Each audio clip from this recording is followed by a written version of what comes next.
1 second.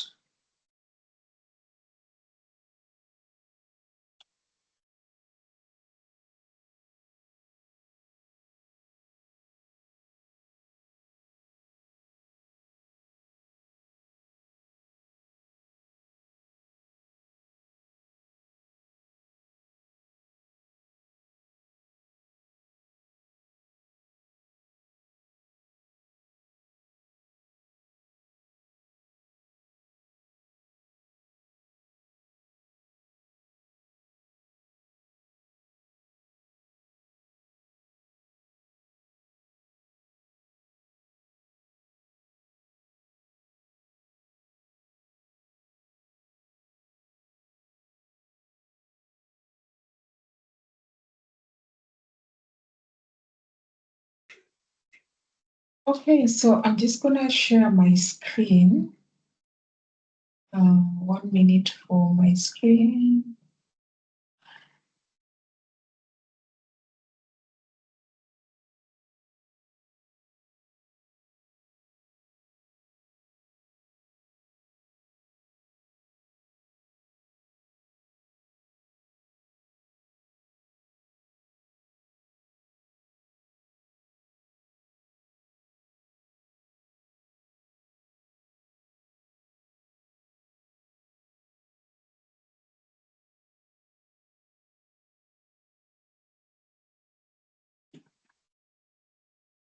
Yes. Thank you, everybody, for joining with Kenya Datathon 2026 Workshop 2. We are, excited again to host this workshop purely online to support you to, participate in the WiDS Global Datathon, which is hosted on Kaggle, and it's on climate change. In this workshop, what we will do is, basically we will give a tutorial, okay? Okay, delete networking, delete networking from the today's session, but today's session, I'll give a quick debrief about last week's session, and then Grace will take over to walk you through a tutorial, something that will help you as you explore how best you can submit solution for the global datathon that is currently ongoing on Kaggle platform. For those of us who were not around last week, 2 weeks before, this year's Datathon challenge is on climate change, basically climate AI. And this is like the 9th annual WiDS Datathon challenge. It's about predicting wildfire impact from infrastructure to equity, right? So in this year's WiDS Datathon, what we are doing is to predict the impacts of wildfires on communities and critical infrastructure. Basically, Grace will dive deeper into that challenge during the tutorial, but I just wanted to give you a very high level. The goal here is basically to develop data-driven and equitable insights that support better preparedness for these climate risks. And this is something that that kind of a solution generalizes to even this to our community or our region, Kenya. Why? Because it's just recently that we had this flooding happening in our country. So it's a very timely challenge to work on and to practice your excellent data science skills on. So that's basically what happened. To participate in that hackathon, I know most of you registered with us, and then if you registered with us, we gave you the link to to register to WiDS Global Datathon. That is the only way, after registering with WiDS Global, it's the only way that if you submit to WiDS and you win the competition, that's the only way you are eligible to win the prize. Otherwise, if you don't register with WiDS Global, then it happens that you win the challenge. They will not award you. You have to register with them. So before the end of this call, let us make sure that we also register with Global WiDS. If you've not registered yet, I'm going to share the link on the chat. And then, just basically that. And by now, I believe we've all signed up to Kaggle. We've all joined the competition, and we are, good. We are good to go, basically. And if you've not, after the tutorial, we can see you and we can help you with that as well. So I think at this point, the rest all about Kaggle onboarding and stuff like that. These are things that we can talk about after the tutorial. When our minds is fresh, I just want to pause here and invite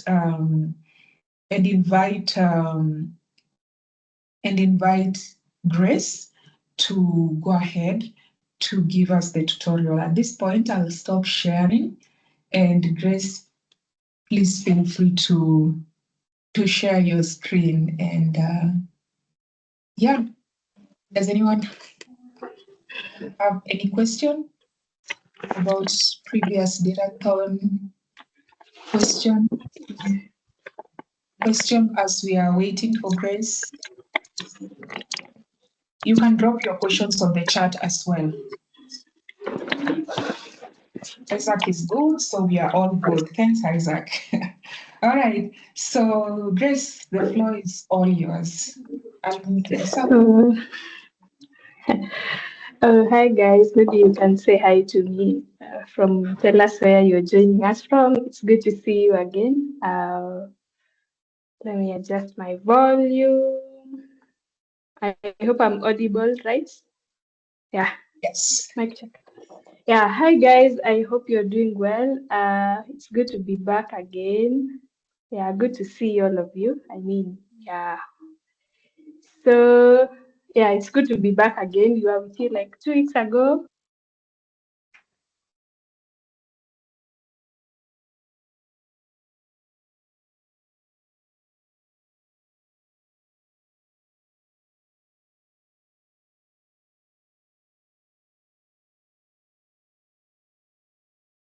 Oh, sorry. Grace, you just muted yourself. Sorry. Oh no. Oh, sorry about that. You can hear me now? Yeah, thank you. So just as I was saying before I start sharing my screen, maybe from our last meetup, we agreed at least to load the data, like at least do something. So if you've loaded the data on Kaggle, you can type 1. If you've not done anything, you can still type 2, which is still okay, Yeah. Let's be engaging. Let's do it as an interactive session. Yeah, you're gonna learn a lot. Yeah. So if you've done something, type 1. If you've not done anything, just type 2. Yeah, thank you, Jane, for being honest, Yeah. So at this point, seems only Jane and Wangari. Thank you for being honest. Even Karen, oh no. Anyway, it's okay. It's okay. It's okay for the honesty. I also don't have a group. Okay, we'll sort that towards the end. Yeah, now allow me to share my screen. Entire screen. Allow, and yep. So with me, I have 2 notebooks that I'm going to discuss today. And then, so maybe if we start, we can just, do I need, no. So as I start, in our last meetup, just to keep you engaged, or rather to give you the morale, as you can see, the first place, just remember that the first place is going with $3,000. The second place is going with is it that 2,500 something of the sort. So our challenge that we are solving this year is we're trying to predict that when a fire ignites, what are the metrics that can be used to prevent this fire. So last time we took our time with Millicent and the team where we helped you guys understand what the challenge is all about and the rest. So with me now, we have just before we dive into the notebook, we talked about what we should expect, what the data entails, and the rest. And so yeah, so today I'll just give you a walkthrough of how the challenge you can solve it. And then I have two notebooks with me because before we start training the model, we literally need to understand what is happening. We literally need to understand the data. And so the first bit of my notebook, as you can see my screen, it's the WiDS Datathon pre-1. I will be doing EDA. Who will tell me what EDA is maybe as I share my screen? Please, you can unmute. It's okay. Let's be engaging. Yeah, Georgina has said exploratory data analysis. Thank you. And basically, for exploratory data analysis, it's the way we're trying to understand our data, like from a high level view. And yeah, as you can see on my screen, I first started by importing the libraries, that is the pandas, the NumPy, the matplotlib, and the seaborn. So that's the very first thing that you do. So I'll not run because I'm able to put comments on the notebook. So later I'll share with you the two notebooks with me. And so basically, the notebooks are used to, or rather, the libraries are used to, they're just a way of communicating data. Like we all know what pandas do, what NumPy does, what matplotlib, and what seaborn does. So maybe if I can ask on the group, what does matplotlib and seaborn do so that you can all be engaging and not take much of your time? Yeah, just unmute. Let it be an open discussion. So we've imported NumPy, imported Panda. So I'm asking, what does matplotlib and seaborn do? They help in data visualization. Visualization. Yeah, thank you. Thank you for the answers. I love the energy. So that's the very first thing that we do. So we import our libraries in that case, and that is the pandas, the NumPy, and then the pandas and NumPy for reading the data, and then the matplotlib and seaborn for data visualization. Thank you. From there, as after we import our libraries, the next thing I have a comment there, that is the reading of our CSV. And in this case, I'll be going back to our original data, where if you guys remember so well, we had the training data and the test data. You remember, guys? So the very first thing, oh, here it is. We had the training. We had the metadata. We had the training and the test CSV. So the next thing after you import the pandas is you try to understand, like you try to now load your data into your notebook, as I have said. So I loaded the train.csv, which as you can see it's there, and then df.head. Now we start reading our data. I said like we need to have a high overview of our data, which is now df.head. And basically df.head, what it does, it gives you like the first columns, like the first columns in your data. Like in this case, we have the event ID, the numerical perimeters, and the rest. And then it gives you the matrix that this is in 0, this is in 1. And as you can see, we're able to get that our training data, in this case, we have 5 rows and 37 columns. So yeah, so from there, you're able to see the training set columns and the rows. So we go further to check by the df.shape. What does df.shape do? Yeah, you can just unmute. Go ahead. Let's be interactive. It's something we know. We're coming from known to unknown. What does df.head do? Because we said we're now doing exploratory data analysis. We're now trying to we're now trying to understand the metrics of the. You can just unmute because I can't go back to the teams. here and there. What does df.shape do? Nobody? It Guys, shows the come number on. of rows and columns. Yeah, thank you. Who is that? Nora. Yeah, thank you, Nora. So it shows the number of columns and rows. So in this case, we have 221 rows and 37 columns. Remember, we're still on our train CSV, so we're still doing on our train data set. I went ahead and checked for the tail. The tail is when you look at the last 5 rows and columns of your data, whereby it's df.tail. It's actually the same thing, but now the matrix changes that for here, you're just checking the last 5 rows in that data set. Nice. So we've now loaded the train data set. We've gotten to understand that it has 221 rows and 37 columns. So the next thing that we're going to do, we now load our test data set, which is, in this case, it's the metadata.csv. And I have a comment that I've placed. I really try to write clean code for me.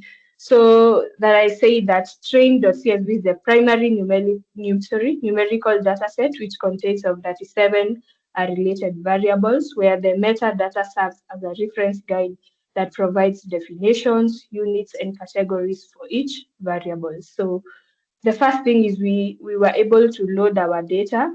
What we did, check at the head, check at the shape and the tail as well. That was our training data. Now for our test data, the same thing remains. It cuts across where we load our metadata, in this case, like as I said, and then I check for the head. And you can now see that in our test data, we have fewer rows and fewer columns. We have a column called type, we have a column called category, we have a description, we have the units and the range. And as you can see, like in our test data, we have a lot of what are they called? Like we have a lot of data that is our data is not clean. Rather, we have a lot of null values.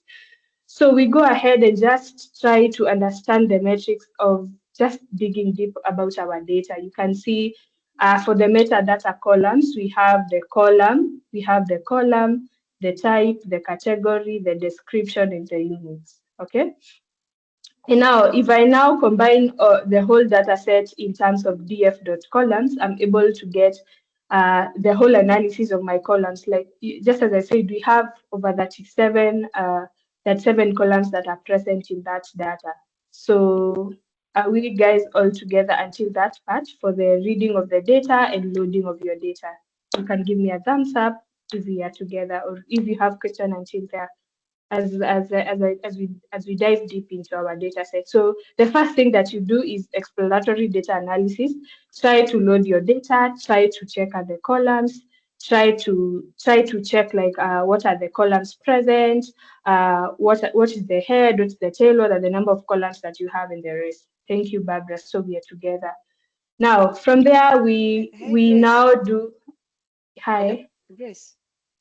Yes. Yes. Okay. The data that you just loaded, you are saying that it was the test data. That's the Yeah. metadata. Like Yeah. it Sorry, metadata. explains more about our data, like the columns. Am I wrong? The You're test very right. You're data very is right. written test.csv. Yeah, it's the metadata. Sorry, I think I'm the one who maybe mentioned it. Yeah, you're right. You're right, Fiona. Yes. So you're supposed to load the test.csv instead of the metadata. Yeah, you can still load it. I have 2 notebooks. That, as I said, I have 2 notebooks. I'll still show you the next what I did on the It's same okay. theme. It's okay. Yeah, yeah. Are we together? That's okay. Yes, that's fine with Okay, me. okay, thank you. Okay, nice. So we go on and now do df.describe, where basically it's used to show the summary statistics of your data. In this case, when I say summary statistics, these are the numerical variables that are present in your data. And basically for the Python command remains, that is df.describe, which is basically, it tells you like the summary statistics of your data. That's why you always hear like data science is all about mathematics. I agree with this, because you're now able to see the count, the mean, the standard deviation, and the rest. So like in our data, we can see like we have 221 entries, and our mean for the event ID, we see like the mean is 5.384, and the rest of the columns. For the standard deviation, it's 2.504. For the minimum, it's 1.04, 1.08. And then what do we call the 25%, the 50%, 75%, and the rest, and then the maximum is that. So basically, the DF describes the summary statistics. That is the numerical variables that are present in your data. It cuts across. That is the count, the mean, the standard deviation, the mode, and the rest. Yeah. So now, are we all together from there? I hope I'm not so fast. We guys, we are working together, right? On the same notebook. Give me a thumbs up, because I'm not able to switch from here to here. Give me a thumbs up, guys. Thank you. Nice. So we go, as I said, you will do like before we start training that model, we will first do some comparison, try to understand like what is happening between this column and this column. So from the summary statistics now, you now able to like know the frequency of your unique rows. Like in this case, I'm doing a count. I'm doing a count of the rows that I have. Like as you can see, df.value.count, and yeah, I get the metrics that are there. So if you want to know whether you're right or not, you can see like it gives me 221 rows. And if I'm back here for my summary statistics, I can see like I have 221. So I know I'm correct with what I'm doing. I go ahead. I hope I'm not so fast. And now here I'm going to count the number of unique values that are present in each column. And basically, as I did the number of unique values, I can see it is df.nunique. Just a moment, sorry. Sorry about that. So if I do df.nunique, I'm able to see the number of unique values that are present in each column. I may not be able to mention all the columns, just as I said the other day, that our data is so big, which is so good because it's able to give us like a good prediction model. So I count the number of unique values that are present, and you can see it's well illustrated as well. We go on, and now this is the most important thing. We are now checking. So basically here, let me just, because I'm going to send this notebook after the session. So here we're going to just check. Sorry, what am I doing? We just, so for the next thing, we're now going to check the null values. Like the command for checking the null values is usually df.isNull.sum. And basically you're trying to check whether you have null values in your data, because if you have null values, you can't train a model. So as I did that, I was able to see like at this point, my data is so clean. I don't have any null values as we speak. Somebody speaking? Okay, anybody with a question until there, beyond the null values? Anybody with a question or a comment? I'm going to share my notebook way later after the session. I hope we are all good, right? Give me a thumbs up if you're all good. No questions so far. Thank you, Barbara. We are cruising nicely. So from there, after I check the null values, I also check for the duplicated number of values. I'm trying to see do I have duplicates in my data? Like, are there columns that are repeated? Like, do I have like duplicate number of columns in my data? And that's why, like last time, I really emphasized on not dropping columns at the first thing, because you start dropping columns, and then you're there, you get like some columns have null values, some are duplicated. So it's always a best practice as you're training your model to just flow with the move, and then you'll drop the columns way later. Yeah, so I checked the number of duplicates for my data. As per now, I don't have duplicate values. Nice. And now here comes we're almost cruising there. I have the event. Now, if you really check about on the summary statistics, allow me to go back. As you, one thing with machine learning, or rather when you're training this data set, as you're coming to train your model, you're now able to understand what you're focusing on. Like in this case, our target variable is events. That means if we have a 0, the event didn't happen. But if we have like a 1, the event happened. So I tried to check, because now in this case, event is our target variable, which you can see here in my summary statistics. We have events either 0 or 1, 0 or 1. So now on the count of events, I was able now to check what are the values that are present in that column. And as you can see, it's correct, 0, 1, 0, 1. Yes, somebody was raising a question. Yes, you can unmute. Sorry, somebody was talking. Okay, No, nobody. I don't think so. Okay. No, yeah. Okay, yeah, we are cruising nicely. So, and now here comes now the thing. So after I identify my target variable, which is event, I'm now able also to dig deep. Let me understand what this target variable of mine, which is event, what it is. So I try to check at the value counts. And as you can see, I can see that the number of events that are 0 that won't happen are 152. And the number of events that will happen are 69. So I go ahead also and check the number of unique values that are present in that variable. And basically it will give you an array where it basically gives you whether an event happens, it's 0, and when an event didn't happen, it's 1. So I think that's enough for the first type digging of our data set. Now, I want us to now visualize our data, because we said we've imported Matplotlib and we've imported Seaborn. I now want to really understand what's the correlation between this variable and this variable. And now I'll be using some figures. And we always say that people remember visuals, not words. So yeah, so who has a question before we now do our visualizations? Yeah, just unmute and ask a question. It's not hard, guys. It's not hard. I know the data set is way too big, but it's something that we can manage. It's not hard. So you can unmute and tell me what didn't you get before we now go to our visualization. We are cruising on nicely, Yeah, can I ask a question? Yes, ask Nora. Are we supposed to combine the train and the test? Yeah, you can do that. Yeah, you can do that later as you now starting to train your model. But for now, we're trying to just understand. We just try to understand what is in the train, what is in the test. Try to see in the train what are the relationships variables between this column and this column. In each data set individually. Yeah, exactly. Because now way later is when we'll match them. Did I answer your question? Yes. Thank you. Georgina is asking, how did you determine the target variable? So what I can say, like last time we explained what we should expect.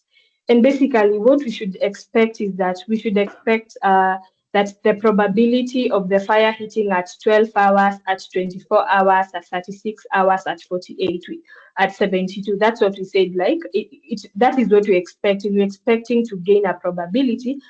Yeah, it's the same data set that I'm using. Yeah, we're expecting to gain. Yeah, we're getting there. Come on. Umeenda mbali sana, Tami. We're getting there. So we just did the nini. So let me first answer whoever asked how I got the target variable. So that is what I said. Like in our model, the final thing is that we're expecting a probability between the 12 hour, the 48 hours, the 72 hours. Like we're expecting a probability that when a fire hits, this is the probability by 12 hours, by 72 hours. So if we're expecting that, we already know, and I explained last time, that our target variable will be the probability as well as the event. So that is how I knew. Plus, the more you dig the data, the more you're trying to gain insights from the data, you know that this is a prediction thing. So this is a prediction model. So you already know that we're supposed to have that target variable with us. Somebody also asked, are the heat maps good to check relationships? Yeah, they are. We're getting there. We have a correlation matrix, a heat map, a histogram, and the rest. I was able to do that. Are we supposed to do categorical encoding for the target variable? Yeah, you can do categorical encoding. You know, the good thing with ML, like I'll train my model through this, you'll train yours through this. I'll use a different algorithm. That's why I was asking you guys. Or maybe if you've done something on the EDA, please let us know on the chat so that we can compare notes and see like which relationship between this variable is. Let us get to see like what's happening between your variables. That's the beauty with data. You're trying to play with the numbers. Yeah, you can do that. So yeah, thank you for your question. So I think we're cruising on nicely. So we go now to the visualization bit. Now in my target variable, this is a cat plot. And as you can see, I said people remember visuals than what they had. And as you can see, like in this case, I have a class imbalance. Like you see, 0 has the fewer number of events are high than the number of events that would happen. And here I was able to just come up with a comment where I said, the target variable for our survival analysis displays the frequency of wildfire incidents, which is based on whether they reach an evacuation zone within the 72-hour observation window, where the event 0 is right censored, and the event 0 represents fire that did not threaten an evacuation zone. And then the event 1 is whatever was observed, and this one represents fire that did come within the 5 kilometers. So in short, we have a class imbalance, and because the data shows that hits are relatively rare compared to those ones that did not hit. So are we guys correct? As you can see, like the 0 is high than the 1. So you guys are okay with that? The moment you understand that cat plot, why the event it's in balance, you'll be able to analyze your models from there. So are you guys okay with that? And also let me know if you did some visualization, some EDA, please let us know in the chat so that we can compare notes and know. And I'm loving your questions, by the way. It shows you guys are concentrating. Nice. So that is it. Now I was able to just check on the time that hits the hours. The DF, the time, I was able now to check the correlation of the column that is time to hit the hours, and you can see the distribution as well. Now, I was able also to do descriptive statistics on that column, time to hit hours, and you can see it was able to give me the count is 221. The mean is 37, the standard deviation, the minimum, and the rest. Now we come to this column that we said we've now visualized the column of events. So let us now visualize this column. One good thing before you do a visualization, try to dig deep, try to dig the describe the number of counts that are present in that column. So I now was able to do a distribution. That's a histoplot where I'm now able to see the frequency distribution of the time to hit hours. And as you can see that the frequency of wildfire incidents across the different time zones, we have a time zone from 0, 10 hours, 20 hours, 30, 40, 50, 60 to 70 and the rest. We can see that the frequency is highest between 60 and 72 something. And as it is very evident that the frequency is high between 60 to 72, and this is because of right censoring. So this means that in our survival analysis data set, every fire that did not hit that zone within 72 hours is grouped together at the end of the timeline. So it's very evident that fire is increasing at 60 and at around 72. So we go on to check on another column that is able to help us, and this is where we're now doing a box plot.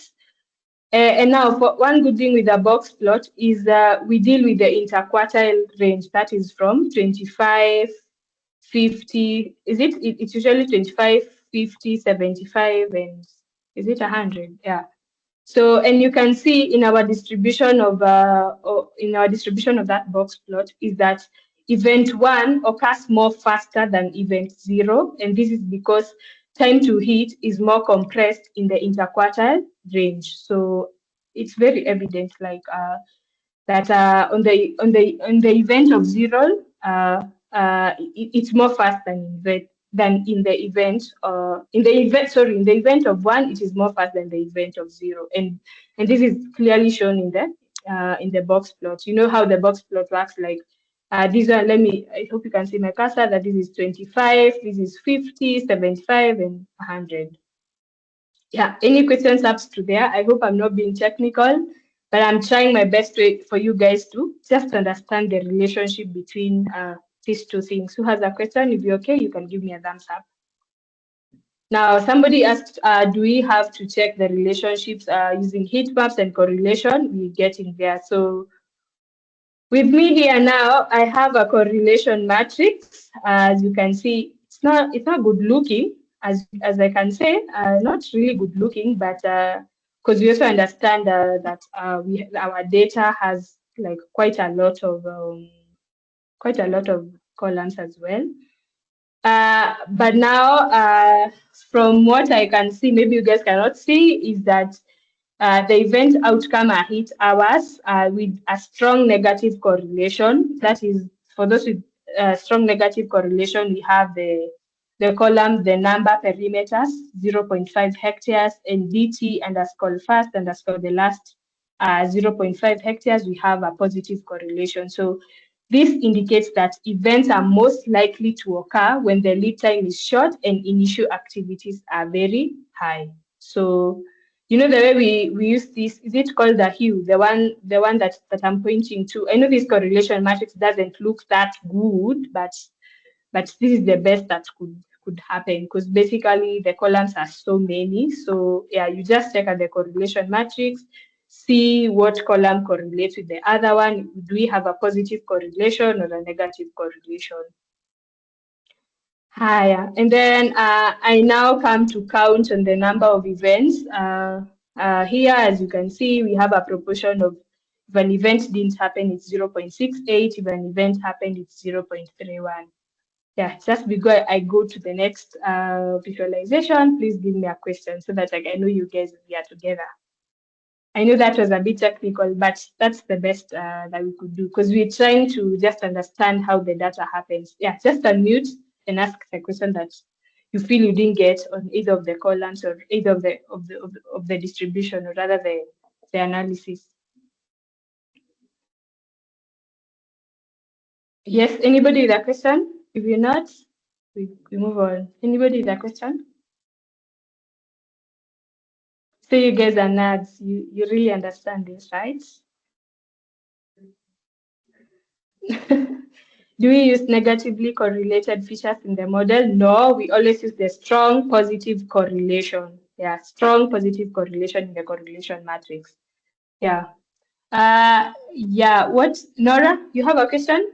I love the way you guys are posting those questions on the chat. Like, I'm really enjoying, because I know at least we're together. And I said, if you were able to try something small on the ED, even if it's loading of data, please let us know. Just type one. We'll appreciate. Yeah, if there are no questions, we go ahead. So now this one, now this is where I did like an analysis of every column that I have. Now from here, unless you just take like a column and just take the correlation between the two, yeah, I think that would work. Like you just take a column and then you just take the distribution of that column in between the distribution. Hiya, we are cruising on nicely, and now we have the df.metadata, where we basically, this one basically helps us. It's like a data dictionary, or rather a reference guide that explains the structure and meaning of every column in our training data set. Like it's able to tell us we have a column called event ID, which its type it's either an identifier or a feature variable or a target variable, and tells us the categories and identifier. It gives us the description, the units, and the range. So yeah, this is something that you can really work on, because it helps you to know whether it's a target variable, it's a feature variable, and the rest.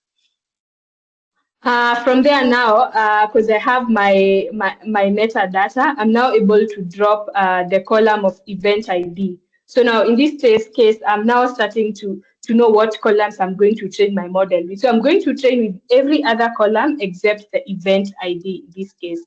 So I'm able to drop that column. And when I check for the df.head, as I say, the df.head gives you like a whole overview of the data set, like what the data set looks like. I'm now able to get what I have. Yeah. So any questions until there? Because I'm now just about to introduce some technical jargons. We're now getting on to train our model. Any questions until there? How do you avoid overfitting if you use your strong positive? We're going to see that later in our model. Yeah. Any other question as we cruise on to know that to train our model? Because now, as I said, this model we're going to how do I call it?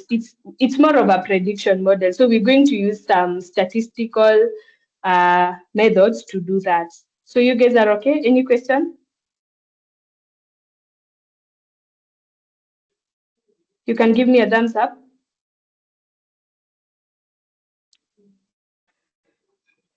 Okay, you guys are good. Thank you. Yes, Tammy, you have a question?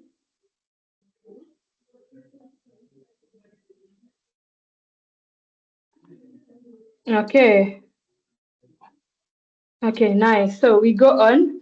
And now, after you do all that, now here comes the thing. We're supposed to come up with a survival analysis model. So with that, you have some, how would I call them? Like in this case, you have to install a library called Lifelines. And basically what it does, it's like it's a library because basically it's not a package. It's a Python library for survival analysis, which allows your model to predict the time until an event occurs while accounting for censored data where the event has not yet happened. Let me explain in simple terms. Like in this case, we're trying to come up with a survival analysis model that will predict what will happen in the 12-hour, in the 24-hour, in the 48-hour. So we need this library because it will help us to do the survival analysis bit of things to tell us did the fire happen? What was the probability of the fire happening at this time? And what was the probability of the fire happening at this particular time? So once we import, it comes with a lot of built-in packages, quite a lot. It's something I hope you've tried this. Nice. So from now importing the lifetime library, you also need to import the Cox PHP feature. I hope I'm not technical, but this is the best way you can do for your model to work. And basically, the Cox PHF feature is a statistical regression model that estimates how specific variables influence the timing, the risk of an event occurring. That is, was there a probability of the fire happening, or was there a probability of the fire not happening? A very good example is when we're training models on churn prediction, maybe on a bank of customers. You're able to predict, is there customer churn or there is no customer churn? Is there a probability of failure or there's no probability of failure? So after you do that, you're now supposed to, I'll send this whole notebook because like for this notebook that I'm doing, I have already submitted my first version. I think I've submitted 2 notebooks on the WiDS Global, and yeah, I see people are doing well. So you can check it out as well. So from importing that statistical model, you now initialize the instance. These are basic things where you initialize the instance of the proportion. And now also you now start to fit your model. As you can see in this case, I'm able to just like the duration call of that is the time to hit the hours and the event as well.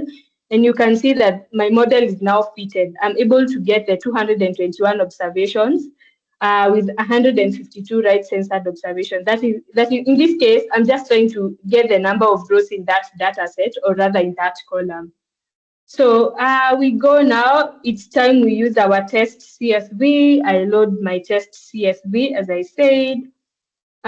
Just check the data, like what do I call it? You just check the head. That is the whole overview of your test data sets. You check the head. You check the you now as you do these things more and more, you're now able to understand which is the target variable, which is the feature variable, and the rest. So in this case, I'm going to drop the column event ID, because it's the event ID is what will help me to know, like in the event ID of 10.66.2062, what was the probability. So I drop it because it's really necessary. And then from there now I'm able to just get the survival approaches to each and every. Now we in the test data set, so I'm able to get the survival function of each and every thing. And now this is the most important thing. I'm able to see the survival functions. Like as you can see, we have survival functions at 0, at 1, like that. From zero, the survival functions from 0 to 100, like for the test data sets. And as we go on, where were we? And as you go on, you're able to see, like at case 0, you had a survival of like 0.996, and you can see that the survival risk is estimated to be higher at this case than at this case. So yeah, that's the beauty of data. So I go on and now check on my submission. That is the submission CSV that I have. And this is the most important thing. As you can see, as I say, this is what we should expect at the end of your model. That is why I said, why I dropped the event ID in this case, because I know this is a valid question somebody will ask me, because in this case, it's our target variable. I'm able to know, like, at event ID 1066 to 2602, what was the probability of the fire at 12 hours? What was the probability of the fire at 24 hours? What was the probability of fire at 48 hours? What was the probability of the fire at 72 hours? So the event ID is such a crucial, it's such a crucial column. So we go on, and now our final thing. You remember when I said, guys, like your probability of the fire at 12 hours, at 20, it should keep on increasing. So as you can see, like the event ID, maybe the at event ID that happened at 13:35:36:00, I believe this is in kilometers per second. The probability of fire at 12 hours was 0.7265. At probability at 24 hours, it's 0.6106. At 48 hours, like that, like that. So yeah. And as you can see, as I go, you can see like the probability keeps on increasing. You don't expect the probability. Okay, of course, based on the data, the probability can.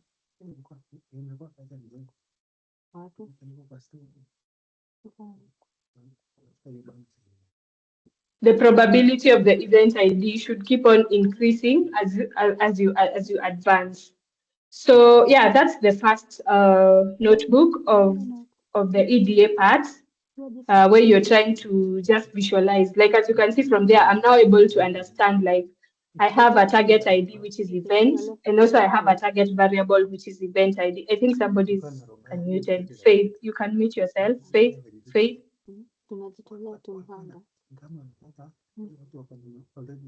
Let me unmute her. Let me mute her, actually.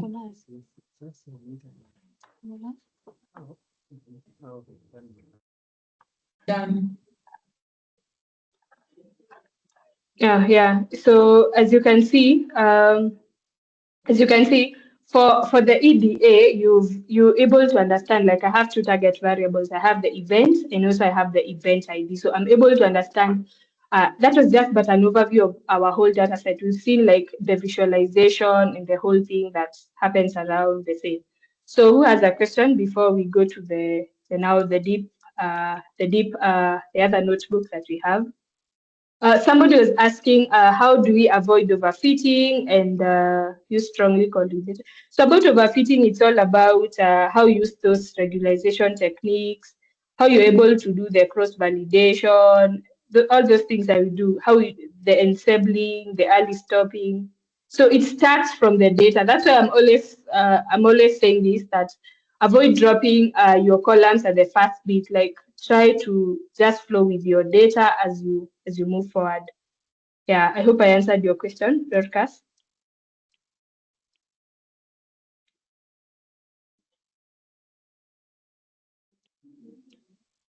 Yes, unmute and speak.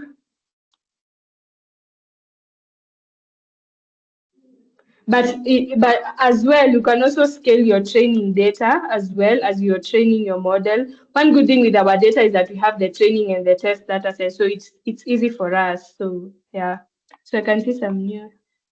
Do you have to use other data? Okay. Did we do feature engineering? Now we actually on the EDA. Just hold on. Just to understand, we always have to drop columns with the least correlation. Well, no, I can't say yes or no. Do we have to drop columns with the least correlation? No, you don't have to drop because, like, basically, if I can say, like, for the correlation matrix, it only gives you like a whole overview of this has the highest correlation and this has the lowest correlation as well. So you basically don't have to drop. So did we do feature engineering in our data and maybe to improve our model performance? We are getting there. Would we have to use other data to make our model better? Yeah, but in this case, because we're working with a data set that has already been provided by us, so it's really not necessary at this point. Yeah. Any other question? I've actually submitted like three notebooks. So I'll be able to show you just I'll be able to just a quick overview and then you guys see. So yeah, any other question as I show my screen, which in different models, then maybe do ensembling. Exactly, yeah. Like this one I submitted for ensemble. Let me open it here. Yeah, here it is. You can see my screen, right? Oh, sorry. Actually, this one is on Kaggle. It's actually directly on Kaggle. Yeah, here it is. Let's see. Nice. I did this model. It was an ensemble one. So I just want to show you something. After loading the data, and now for here, I knew like what exactly I want. So I can see like on the 12th hour, because I combined the target variable here. Is this? I'm looking for a certain.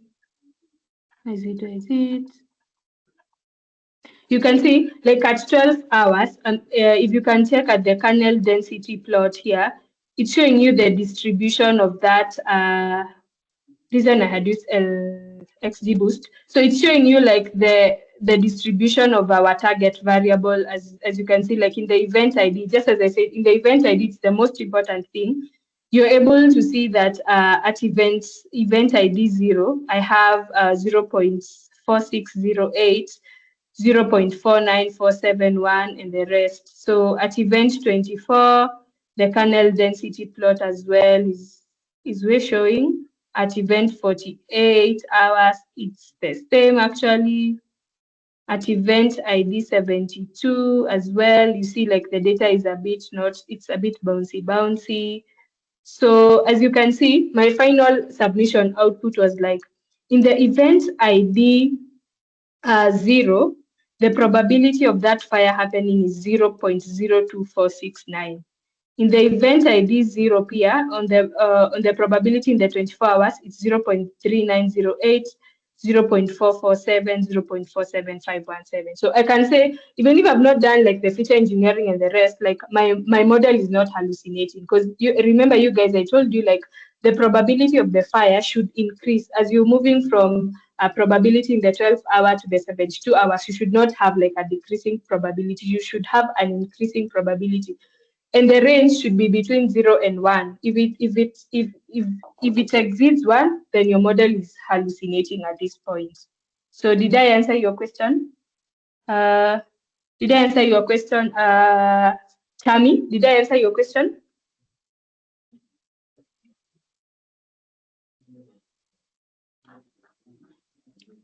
Yeah, you did. Thank you. So yeah, that was one I did with kernel density. I also did with logistic regression, but then I really love this algorithm. Like, so let me also do a quick overview. Yeah, I'm going to share all my notebooks. I'm going to share the notebooks. You don't have to worry.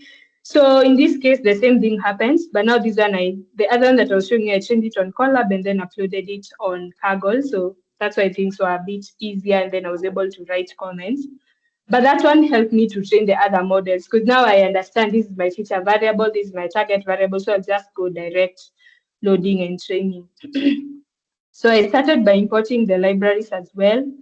So who can tell me, let me not be the one speaking all through, what's the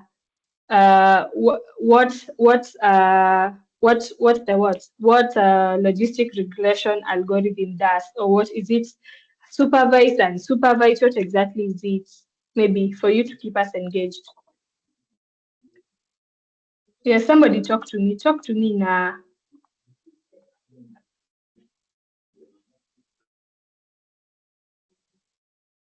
Yes, somebody talk to me. Somebody talk to me.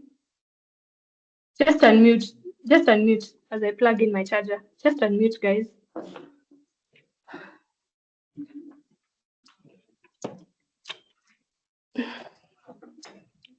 What logistic regression is? Is it a supervised learning algorithm or unsupervised? Yeah, somebody talk to me.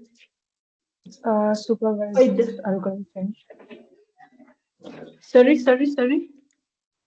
It's a supervised learning algorithm. Yeah, so yeah, thank you. And when we mean the supervised, why do we say supervised? We say supervised because we already know like the outcome can either happen or not happen. So yeah, thank you. Who answered that? That's so good of you. When we share the notebook, I'll share the notebook after the session. Do we change? I think I answered all those questions. So Fiona is asking whether it should be increasing or decreasing what? The probability or what? So let me first explain the logistic regression as fast as I could. So I really love logistic regression. So I trained the data, loaded everything. Yeah, I don't have to, okay. I don't have to explain everything as well. So, and as you can see, this one was way direct. You can see, like in this case, I was just trying to just play around with the probability. You can see like my probability, the probability. In short, the whole cycle of this thing is that you should come up with a probability. In the 12 hour, in the 24 hour, in the 48 hour, in the 72 hour. In this case, the event ID should guide you. Like you're able to see if I'm the manager, if I get to ID 1394 26, what's the probability of this distribution as well. This one I've showed for the ensemble. I think let me see the other notebook. Where is it? This one? Oh yeah, it's this one. Yeah, but keep the questions coming. So that was for logistic regression. This one I did with light GBM classifier. So yeah, I loaded it, did the train and test. Somebody was asking me, I think somebody was asking me, can you load the two data together? Yeah, you can load the two data together, but do not merge them before getting the insights. So I loaded the train data set, the test data set. As you can see, the train has 221 columns and 37 rows. The test has 95 rows and 35 columns. And then I was able to just do the df.head, get to see on the train, I count the number of values that I have, do a summary statistics, train the columns, do the info. Train.info now gives you the whole overview of the data set. Like in this case, my number one column is event ID. It's an null value. It's an integer. You can see DT first. It's a float. The other one is an integer and the rest. So the feature and the target setup, I already know in this case that my feature variable is this and my target variable is this. So I'm able to just load them. That's why I did the first notebook with a lot of key and emphasis, like these are the target columns. Try to understand your data and the rest. So now we do a binary classification. Okay, somebody tell me what a binary classification is yeah, somebody just tell me what a binary classification is. Where is it? Unmute, guys. Supervised. Yeah, supervised. Thank you. And in this case, for the binary classification, a binary classification can either be 0 or 1. It happened or it didn't happen. If a fire hit before horizon 1, fire did not hit. Fire did not hit. If it's 0, it's fire censored as well. So for the light GBM classifier, things were just straightforward. I went ahead, just give the parameters, and then do the cross validation. I can say this is maybe how I evaluated this using the k-fold cross validation. And why I used k-fold, somebody asked me about overfitting. So I used k-fold because one, it will help me to reduce overfitting of my model, and also it will provide stable probability estimates. So I did that with the k-fold. That is the training horizon for the 12 hours, for 24 hours, for 48 hours, and for 72 hours. And then from there, we do the isotonic description. And as you can see, like in this case, why I loved like GBM, you can see like I did with logistics, and the probability was not that good. But you see with like GBM classifier, the probability is amazing, because at the probability at 12 hours, it is like in this case event ID 1335, it is 0.416. At the probability at 24 hours, it is 1.0. At the probability of 48 hours, it is 1. So we always said like this doesn't give like a perfect model. That is why you need to train with quite a lot of algorithms. So in this case, if I'm asked, I wouldn't go for the light GBM classifier, because how comes this model is so accurate, you see? So yeah. So yeah, unless I think that's it. I think I've done my very best to just explain, unless you guys have a question. Yeah, you can clap for me if you guys were able to grasp something. Clap for me, guys.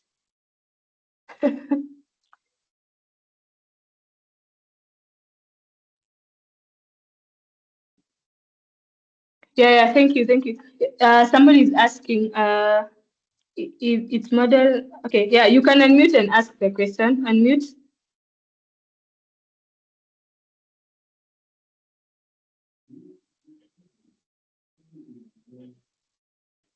Can you guys hear me? Yeah. You can hear me? Can hear. Okay.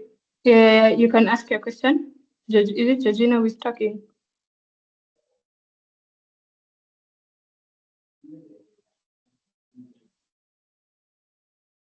No, the evaluation comes in after training the model. You can't do the evaluation before training. So you first train and then evaluate. Of course, that is why you first identify an algorithm and then start training the model using it. You can't start evaluating something that you've not trained. Michelle, are we together?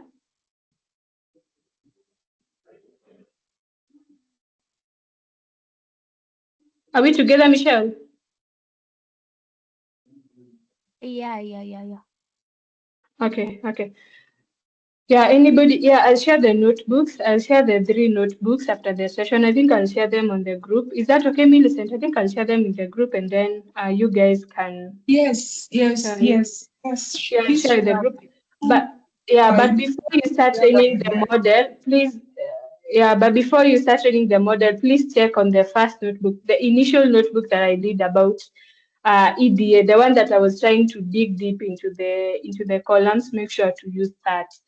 And then as you're doing that, one thing about this competition, as I said initially, it's a good learning opportunity, and as well as you explore what you don't know, Because as you can see initially, I said for you to get to that probability height, you have to use some you have to import like that library, the what is it called, the lifelines, whereby it helps you to have a survival analysis. Without that you can't train that model.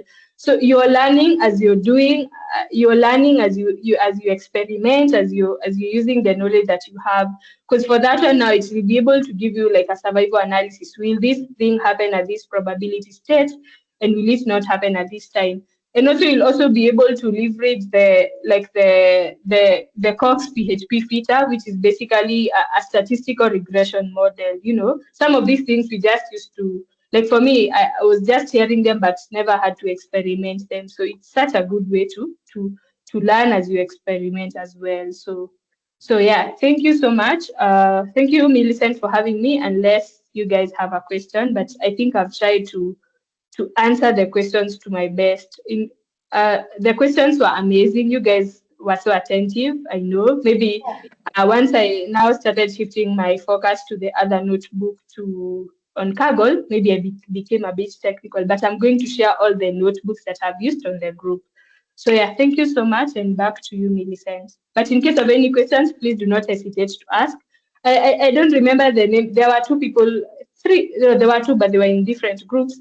They were having issues on loading the data and the rest, but we were able to just jump into a call and do everything. I'm loving what you guys are doing.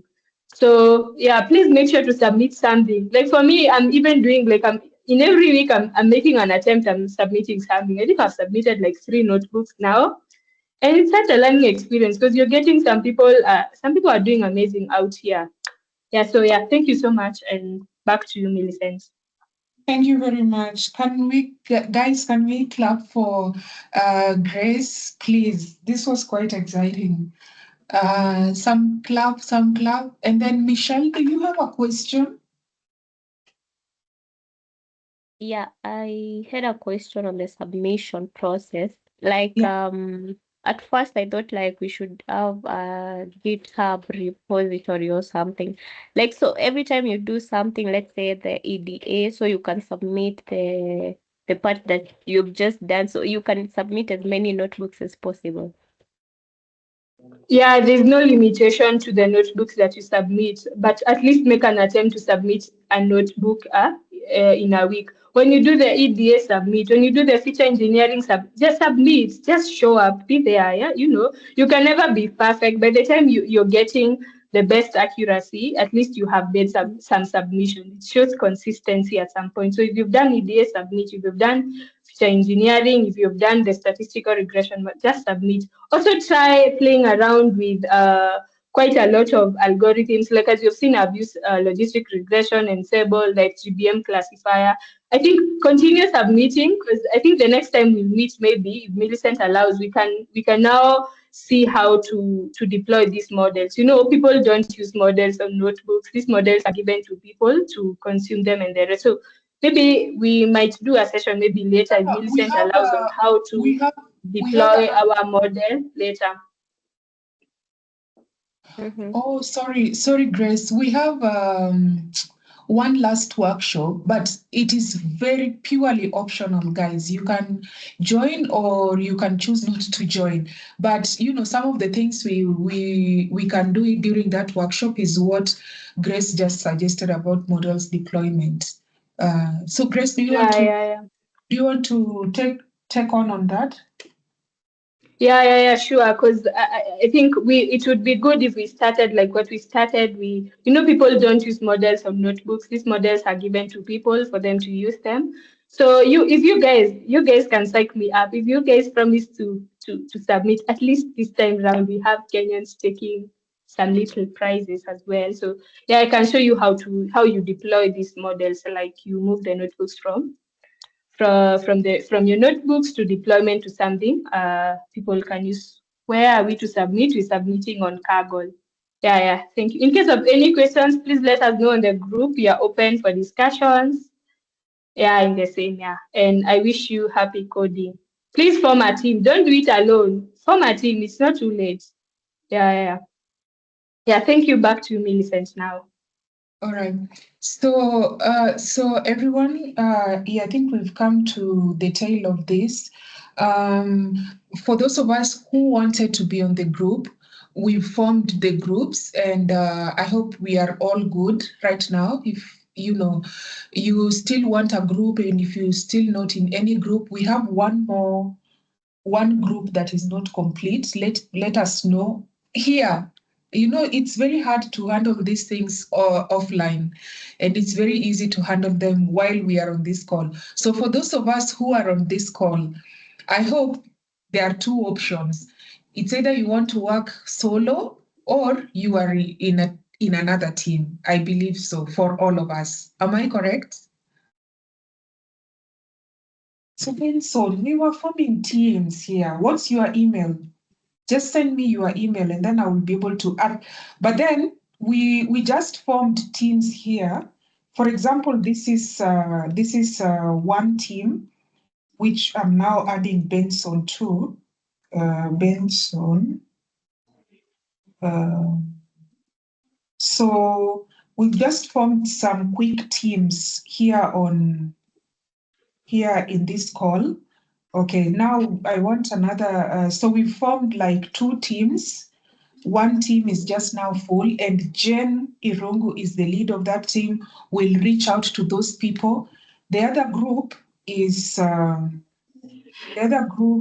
the group with sorry. Let's just sort out this group thing and then we end the call, right? Because it's good for people to work as a group. So we are done with group 1. Group 2 is here. They are all also sorted. We are now forming group 3. If you are not in any group, send your name and send your email, because that's the only way that the group lead is going to locate you. Without that, they are not going to locate you. So the next group 3 has, we are just going to form them here, like has Alice Madenge. And since Alice Madenge, you are the first one here, you are going to be the lead of that group looking for these people. But then I can't see your email. Please, as you are sending that you don't have a group, send your email as well. That group is going to have also Wahoo, and Wahoo has already sent her email. I will add her. It's gonna also have Hilda very quickly. Hilda also has shared her email. Winnie, please send your, okay, Winnie, you sent your email. So the group 3 is done. Winnie. So the only problem here is that the group lead, we can't see her email. Okay, her email. Anyone else without a group to form a team with Faith? Me, I have a group, by the way. Who? Nora. Umeneka group too, but I already have a group. So I'm gonna remove Nora to add Faith, okay?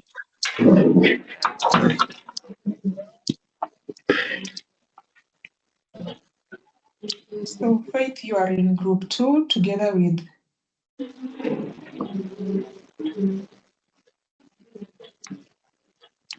anyone else without a group?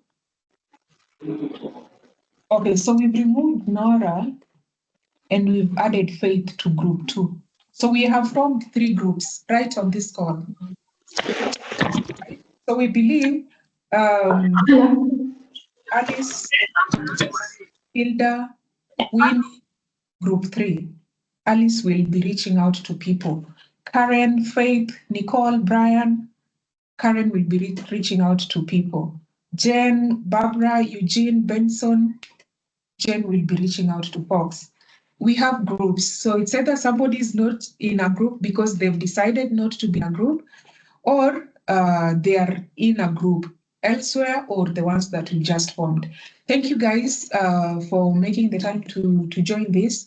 Now, workshop 3, we are deciding whether to host it or not.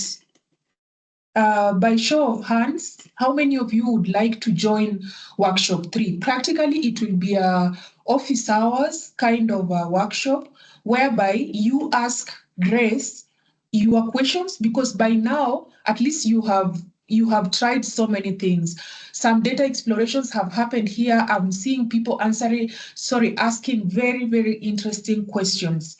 So this means that in the next 2 weeks, you will try out things, meaning it will be valuable to have workshop 3, also purely online, but it will be strictly 1 hour. Grace will take 30 minutes to teach us model deployments, and then we will have question answering, 2 to 3. And that will be on, I'm going to send invite to everyone, even right on this call. I'm going to send invite to everyone, but it is optional to join. You only join like when you have these questions, okay? So here is also the calendar invite. And then for those of us who are not able to join,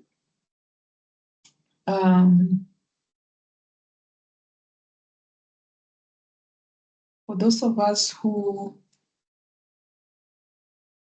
weren't able to join, we will upload this to our YouTube and we'll send the link to the group and to your emails as well. And all the notebooks, we will also send them to the group and also to your emails. So I have just set up workshop 3, and I have sent the calendar invite to everyone who is in this meeting and outside for following. Okay, just let me know if you get the calendar invite. Otherwise, thank you very much. Any questions before we end the call?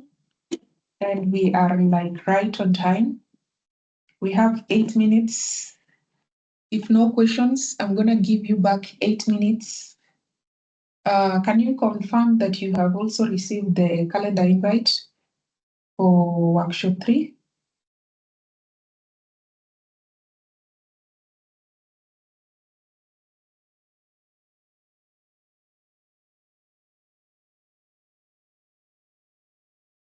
Workshop 1 recording was sent on the group already.